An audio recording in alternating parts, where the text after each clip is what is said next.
Velkommen til den her video, hvor jeg vil vise, hvordan man kan have flere WordPress installationer lagt op på det samme webhotel. Jeg har åbnet den her side. Det er WordPress danske side. Den hedder, det kan vi se heroppe, wordpress.org. Og jeg har også forberedt mit eget webhotel. Jeg har one.com. Herinde skal vi finde de forskellige uploadningskoder og så videre. Det kommer vi tilbage til. Vi starter på vores side her fra WordPress. Vi skal have hentet de forskellige installationsfiler. De ligger alle sammen her i den nyeste version. Hent WordPress 4.7.3. Jeg trykker her, og forholdsvis hurtigt så er alle filerne downloadet til min mappe her. Det er en zip-fil, jeg har fået, så jeg skal lige åbne den og have den unzippet og se min overførsel her. Den skal unzippes. Det gør jeg her. Jeg højreklikker og vil have, unzipper den ved at trykke på den her extract files. Jeg skal lige finde ud af, at jeg vil have dem til at ligge på mit skrivebord, den her unzippede mappe. Så på mit skrivebord har jeg i forvejen lavet en tom mappe, som hedder WordPress. Den ligger der. Så jeg markerer lige den, og så får jeg unzippet alle de her filer til den mappe. Det går forholdsvis hurtigt. Sådan. Yes.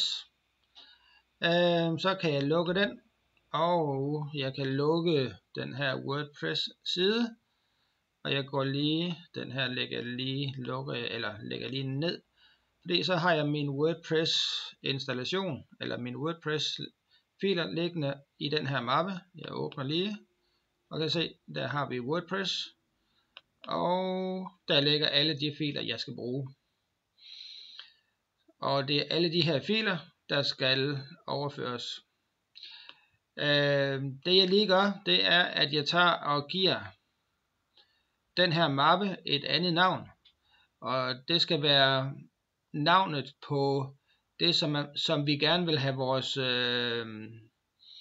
vores side til at hedde, når vi skal åbne den. Så jeg omdøber den her. Og hvis jeg nu gerne vil have en hjemmeside, der hedder noget med min have, så kunne jeg kalde den her mappe min have. Bum.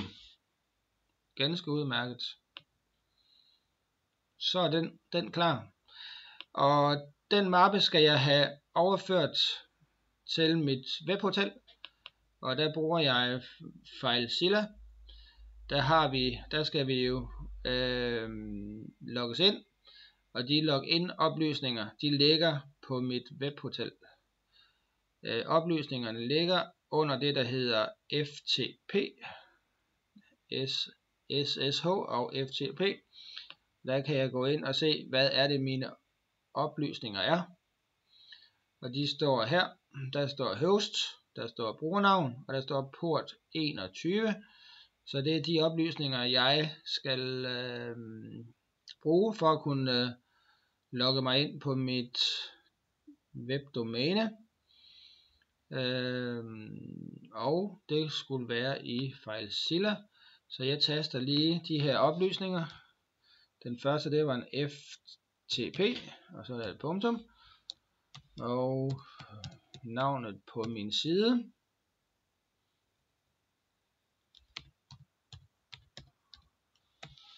Og mit brugernavn.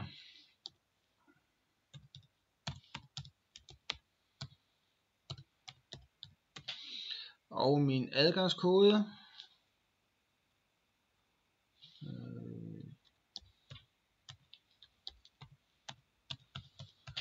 Og så skulle jeg lige huske at skrive port 21.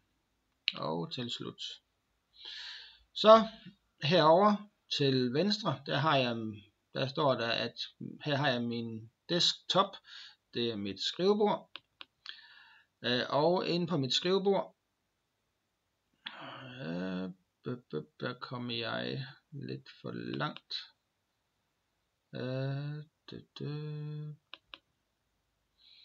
Jeg går lige der, så er vi tilbage. Her er mit skrivebord. Nej. Pause.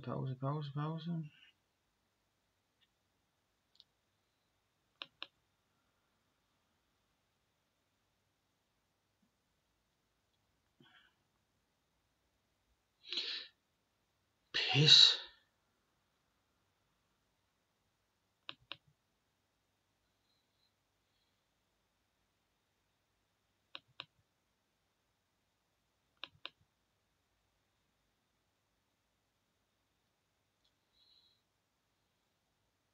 Ja, her har jeg mit skrivebord, og jeg skal lige ind, og så skal jeg finde den her mappe, som jeg lavede, som hedder WordPress, og under den, der ligger mine installationsfiler, der hedder Min Have.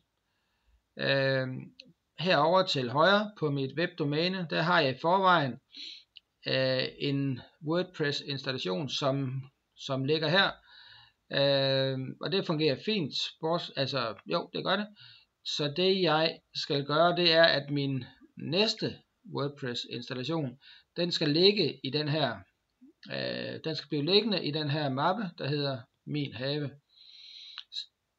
Så den skal jeg have ført over. Jeg trækker, og jeg slipper, og så overfører den alle filerne. Vi kan se nede i bunden her, at der er cirka 1500 filer, der skal overføres. Det vil tage cirka et minut. Så det venter vi lige på, fordi det går egentlig nemt.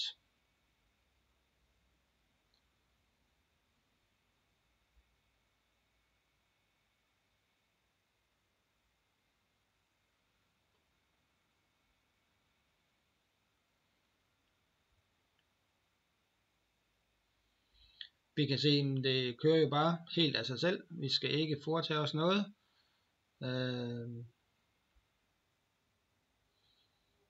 Så ja, der mangler cirka 700 filer nu.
Godt. Vores overførsel er blevet afsluttet. Og jeg kigger lige her på mit webhotel og kan se, at jeg har fået en mappe her, der hedder Min Have. Det er vigtigt, at jeg husker navnet Min Have, men ellers FileZilla kan jeg lukke. Der. Og det næste jeg skal, det er faktisk, at jeg skal ind på jeg skal åbne min almindelige, jeg skal åbne min almindelige side, som jeg normalt bruger, når jeg bruger åbner min side med mit WordPress tema, og min hedder Bordtennis Info. Men da jeg nu har lavet en ny installation, som ligger i en mappe for sig selv, så skal jeg lige lave /min have, og den åbner vi så her. Her kan vi se, at der er klar til at installere eller konfigurere en ny WordPress installation. Så det jeg skal bruge, det er databasenavn og brugernavn og adgangskode, og vigtigt, den sidste her, nummer 5, er nok den vigtigste her. Det kommer jeg tilbage til. Så lad os bare komme i gang. De her installationsoplysninger, hvis jeg ikke lige kan dem, så finder jeg dem lige på mit webhotel. Så jeg går ind på one.com.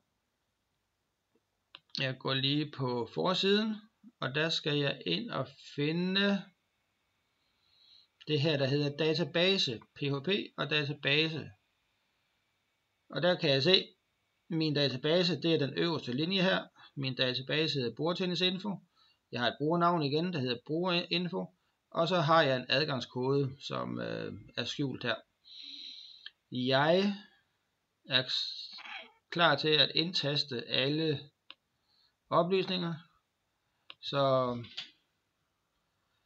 databasenavn, det var ligesom min side, Bordtennis Info. Brugernavnet var det samme som min sidenavn, Bordtennis Info. Og så min adgangskode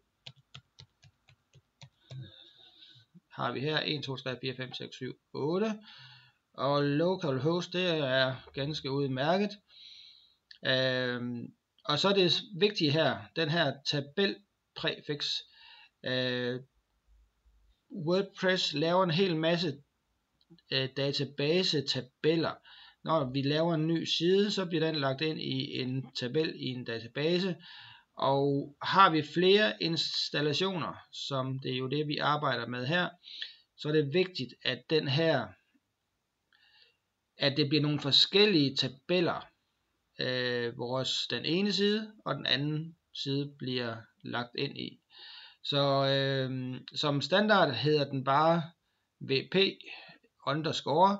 Så jeg skal have lavet et nyt navn til min WordPress installation nummer 2. Og det gør jeg bare her. Så da det nu er WordPress installation nummer 2, så kan jeg bare kalde den 2. Jeg kunne også have kaldt den ved mit navn, eller ja, det er måske bedre at kalde den min have _ Så får vi en hel masse tabeller bygget op, der hedder min have. Det vælger jeg, og så siger jeg bare send. Sådan, mester, siger den. Du har klaret dig igennem denne første del af installationen, og så er vi klar til at gå i gang. Start installationen. Så jeg skal have en sidetitel. Lad os kalde den min have. Og så skal jeg lave brugernavn. Det skal vi bruge, når vi logger os ind på vores side. Og adgangskoden skal vi bruge, når vi logger os ind på vores side. Jeg laver en simpel adgangskode. Adgangskoden kan godt være forskellig fra side til side, så vi vælger selv. Nu har jeg valgt en meget svag adgangskode. Det er selvfølgelig bedre at vælge en stærkere. Men det er vigtigt, at jeg lige skal bekræfte her, at den der adgangskode er god nok. Og så taster jeg lige min e-mail, fordi så får jeg en bekræftelse fra WordPress om, at jeg har lavet en side. Og så, jeg ønsker ikke at søgemaskinerne skal gøre noget ved det her websted. Så jeg sætter lige flueben der, og så bum, så installerer vi WordPress temaet. Det er hermed gjort, og jeg er klar til at gå i gang. Så det jeg skal, det er, at jeg skal logge mig ind på min installation. Så mit brugernavn og min adgangskode, den var 1, 2, 3, 4, 5, 6, 7, 8, og jeg logger mig ind. Og yes,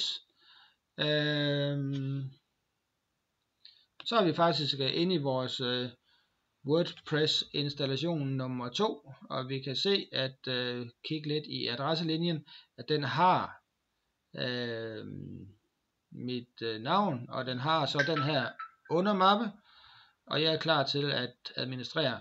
Så nu har jeg oprettet en